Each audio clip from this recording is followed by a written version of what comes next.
Hey everybody, John here with Stroke Foot Squad outside your comfort zone with the 30-day shoulder arm challenge, day two.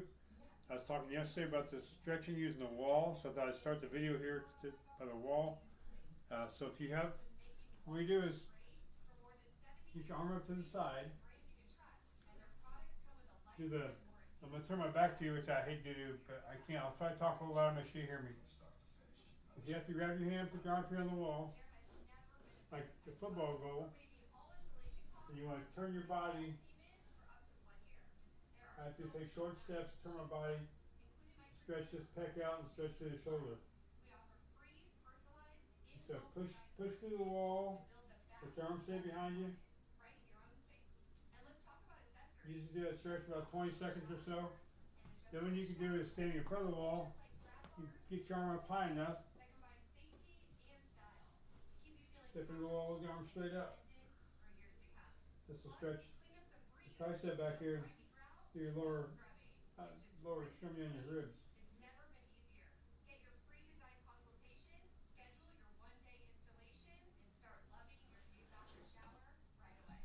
Like I said yesterday on day one, we fire these muscles up just moving around, just trying to do what we need to do.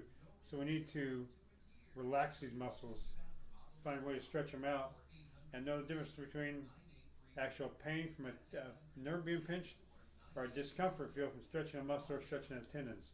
There's two different pains there, so you can learn the difference. So when you're talking to your therapist, they know what you're talking about also. So, well, that'll be it for the stretching for right here. Let's go down. Let's go down to the hand.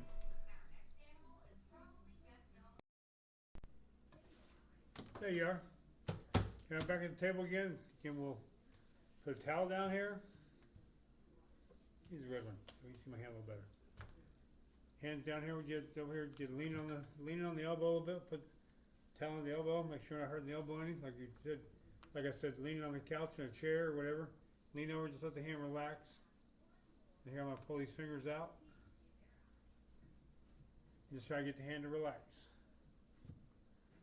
You see my wrist is up here in the way again, but you'll eventually start working the wrist down so the hand lays flat.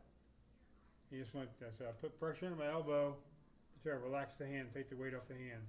Because the shoulder's trying to support it all, and firing the shoulder muscles, you're firing your elbow, your wrist, your fingers. So we're just trying to isolate down to here and not so much. I know some people don't like the isolation stuff, but I have found, in my experience, it's worked out well for me. It may not work out well for you, just like some people get Botox. Botox never worked well for me. Baclofen never worked well for me. Some people it works for, some people it doesn't. So you have to keep your options open and try, and you basically need to try everything. Find things that work for you, just like if you're doing anything else in your life. Sometimes it works for you, sometimes it doesn't. It works fine for somebody else, doesn't work for you, works well for you, doesn't work for somebody else. You use that same attitude when you're doing your research and doing your rehab and doing your recovery journey. Not everything's going to work for you. Not every suggestion is going to work. Just try to use what you think works for you and try things. Find out this doesn't work, but maybe a combination of the two of them will work, and you never know. I mean, I developed a sense of I can't to how can I, and use that into my journey as okay, this is what they do in rehab. No, I don't have the 10 grand to buy this piece of equipment to keep it home. How can I replicate this at home?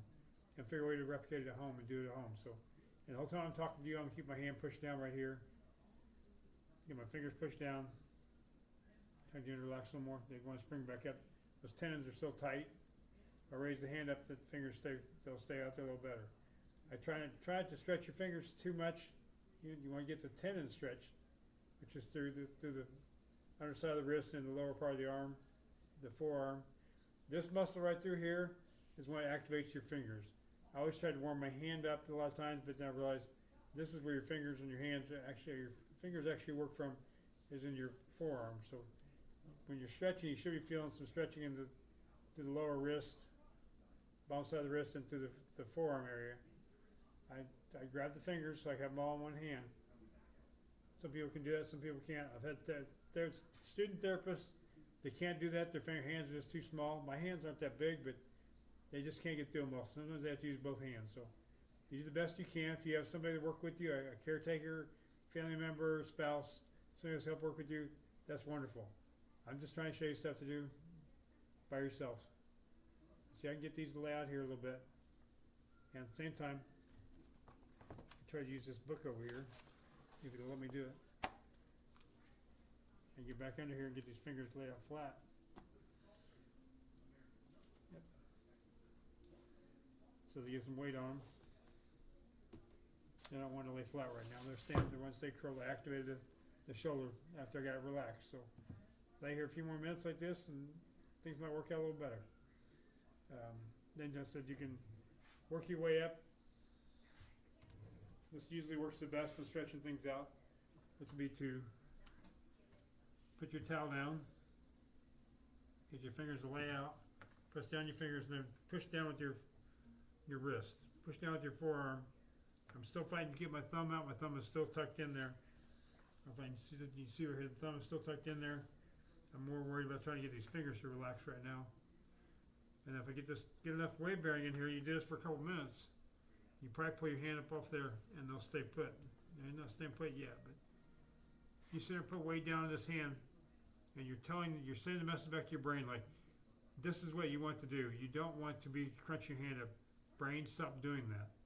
My understanding is when you have a lot of spasticity, there's a mix up in the brain stem to the brain, to your upper part of your spinal cord, and they're all scrambled. And what you're trying to do is get those messages straightened out a little bit.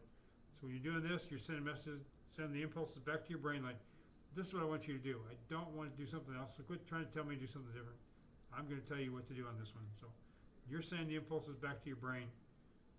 And that's what you're trying to do with this retraining the brain part. You see, I can sit right here, now my hand, I wouldn't talk to you that long. My fingers are staying pretty much there. I can push them back down again. They're starting to creep up a little bit, which is probably some of the tendons more or less just being shortened from my fingers being in all the time, but you're trying to straighten them all out. So keep working with this. I said, if you have the problem with, you can't do that part yet, get the towel roll. This is just a small hand towel. It's got roll it up, it's got 2 rubber bands on it. Pull my arm up a little bit, I get it worked in my hand. Now I can do the weight bearing on this arm and send the message back. At the same time, my wrist is bent, so I'm stretching those tendons just a little bit. Not as much as I would if my fingers were out, but you are doing some stretching of those tendons in your wrist through your forearm. So do the weight bearing here. If you need to stabilize yourself right here, stabilize yourself. But try to keep as much weight on this as possible. Keep your elbow locked out. If you have to hold it, that's fine too. I know I'm not looking at the camera, I'm looking down my hand and talking this way. Should be doing that, should be looking more at the camera. This will help you out here. Like I said, if you do it this way, that's fine. If you get your fingers out and do the weight bearing this way, and all of a sudden you just decide to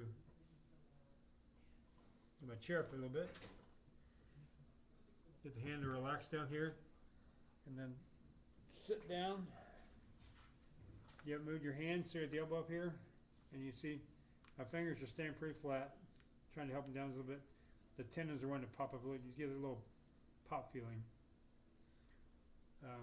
Then at this point, I'm trying to, as things start to relax, I'm trying to get the thumb out a little more, and that'll help the thumb relax a little more too. They say the key to the hand is through the thumb. I've not figured it out yet, but that's what I've been told and what I've heard. So I keep trying to work the thumb a little bit, get the thumb not to activate as much as needs, or activate as much as it has been, and try to relax a little more so you can get the hand open. The whole time I'm talking to you, I'm sitting holding these fingers down. I'm not putting a lot of pressure on them. This hand is not putting a lot of pressure on it. You see I let up and they're all still there. So just trying to retrain your brain, get your hand, get your arm and stuff to relax. That's what I said. I found out if you leaned into the shoulder a bit, put pressure between your elbow and your shoulder. If you have some pain up here, be careful not to put too much in there. You can learn to relax your hand out here. So you're taking the weight, you're like breaking the connection right here to here. So you're not transferring this. I need to activate this whole arm. You know when you have your arm, your unaffected hand or arm, you can lay the arm down, you can move the wrist, you can move the fingers, you're not activating the shoulder. So we're trying to break that up so you can activate with the areas that you want to activate. And right now, with tone and spasticity in your arm, your shoulder and your hand, you're just a little bit of movement in the shoulder probably activates the hand, activates the elbow, activates the wrist, and you're just trying to break that down so you quit doing that. So That's it so much for day 2, August 2nd, day 2 of the 30-day challenge. Hopefully this is helping you guys out and giving you some more information. I said I'm not a therapist, not a doctor. It's just stuff I've learned along my journey, dealing with students at 2 local colleges, dealing with various research therapists, and dealing with professors, and learning as much as I can, being a sponge when I'm trying to figure stuff out, and they're trying to show me something. I ask a lot of questions. So hopefully sharing this information with you will help you out. Thank you guys, appreciate it. See you tomorrow.